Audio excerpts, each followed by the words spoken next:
ಶಿವ ಶಿವ ಶಾಂತರ ಪರಮೇಶ್ವರ 12-24 ವರ್ಷ ತಪಸ್ಸನ್ನು ಮಾಡಿದರು. ಪಂಡಿತರವರು ಹಿಂಗೇನಿಲ್ಲ, ಪರತಂತ್ರರವರು ದೊರೆಯಿಲ್ಲ. ಪರಮೇಶ್ವರ ದೊರೆಯಲಿಲ್ಲ. ಈ ಜನರ ಬಾಯಿಂದ ಗೊತ್ತಿ ಪಂಚರು ಶಬ್ದವ ದೂರವಿಲ್ಲ. ಪರಮೇಶ್ವರ ದೂರವಿಲ್ಲ.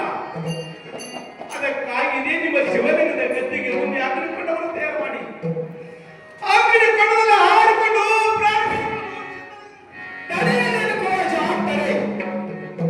ಈ ಶಿವಲಿಂಗದ ಗದ್ದಿಗೆ ಮುಂದೆ ಅಗ್ನಿಕುಂಡ ತಯಾರು ಮಾಡಿ ಈ ಅಗ್ನಿಕುಂಡದಲ್ಲಿ ಹಾರಿಕೊಂಡು ಪ್ರಾಣ ಕೊಡ್ಲಿಕ್ಕೆ ಕಾರಣವೇನು ರೇಣುಕ ರಾಜ? ಏನು ಮಾಡಲು ದೇವ? ಕಾಶ್ಮೀರ ದೇಶದ ಅರಸನ ನನಗೆ 5 ಮಂದಿ ಪಟ್ಟಸ್ಥಿರಿಯರಿದ್ದರೂ ಮಕ್ಕಳಾಗಲಿಲ್ಲ. ಪರತಂತ್ರ ದೊರೆಯಲು ಪರಮೇಶ್ವರ. ಅದಕ್ಕಾಗಿ ಈ ಜನರ ಬಾಯಿಂದ ಕೊಟ್ಟಿ ಬಂದರು ಶಬ್ದವು ದೂರವಿಲ್ಲ ಪರಮೇಶ್ವರ.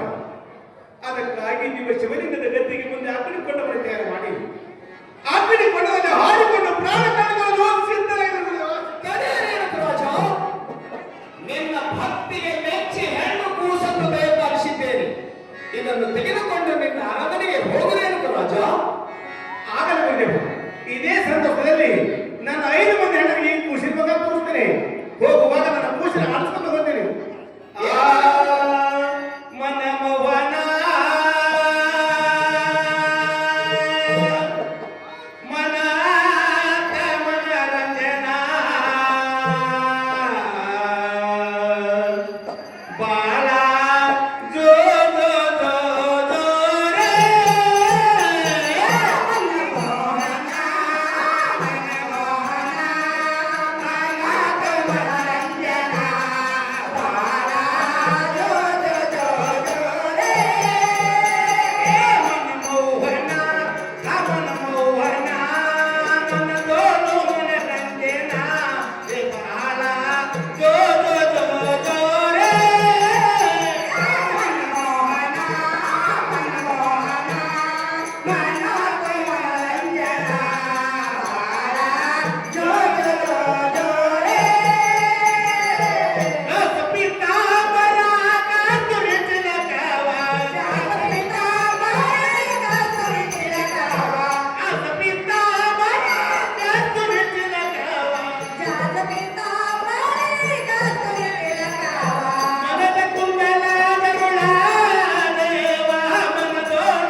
ಈ ಸತ್ಯದಲ್ಲಿ ನನ್ನ ಕಂದ ರೇಣುಕ ಕೂಗಿಯನ್ನು ಕರಿತೇನೆ.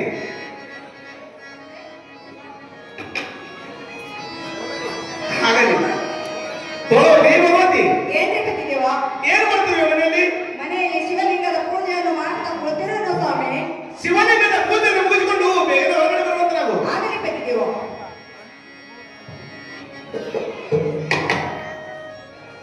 ನಮೋ ನಮ ಪತಿದೇವ, ನಿಮ್ಮ ಪಾದಕ್ಕೆ ವಂದನೆಗಳು. ನಿನಗೆ ದೇವಾಲಯ ಭಗವತಿ ಬೇರೆ ಅಂತ ನಾವು. ಏನೇ ಪತಿದೇವ, ನನ್ನನ್ನು ಕಳಿಸಿದ ಕಾರಣವೇನು ಪತಿದೇವ? ಏನು ಭಗವತಿ, ನಿನ್ನ ಕಳಿಸಿದ ಕಾರಣ ಅಂದ್ರೆ ಈ ಕೂಸನ್ನು ತೆಗೆದುಕೊಂಡು ಏನು ಪತಿದೇವ, ಈ ಕೂಸನ್ನು